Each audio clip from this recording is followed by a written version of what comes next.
Hello Broca, c'est Céline Gélis et on est dans les close-up de l'exposition Toulouse Architecture onirique.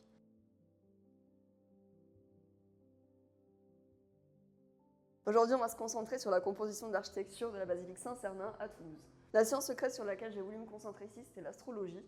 Donc on voit ici une roue, on voit les signes astro écrits en anglais ici du coup et un alphabet alternatif juste en dessous avec les signes qui sont représentés également en dessous de l'alphabet alternatif. Derrière cette roue, on voit justement une carte un petit peu plus complexe, c'est juste la carte du ciel avec différentes constellations qui sont placées derrière les constellations des signes. Pour faire un rappel avec la mythologie qu'on a vu un petit peu plus tôt dans la Garmataglio, j'ai voulu rajouter deux statues ici, mais qui portent quand même des instruments liés à l'astronomie.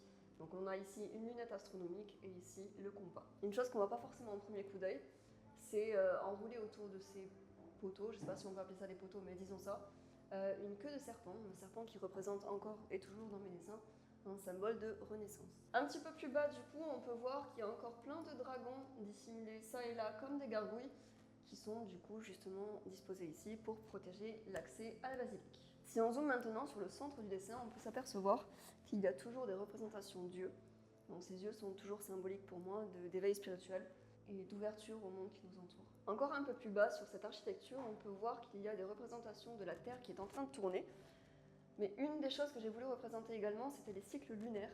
Donc en même temps que les représentations de la Terre, on voit que ici par exemple, ou encore à côté, la Terre n'est pas représentée en entier, c'est pour justement montrer ces espèces d'éclipses lunaires. On peut finir cette analyse en observant les petits bonhommes qui sont dessinés juste en bas.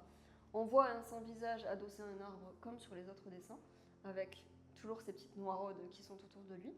On a également un petit clin d'œil au personnage Lucie dans Enchanted, et on peut s'apercevoir de plusieurs anachronismes qui sont volontairement placés ici.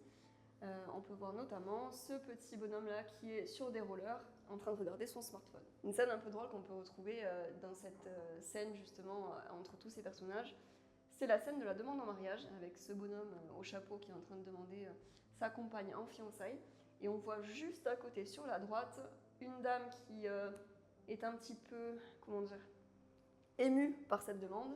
Et on voit bien que son compagnon en face n'est pas du tout d'accord avec cette idée-là.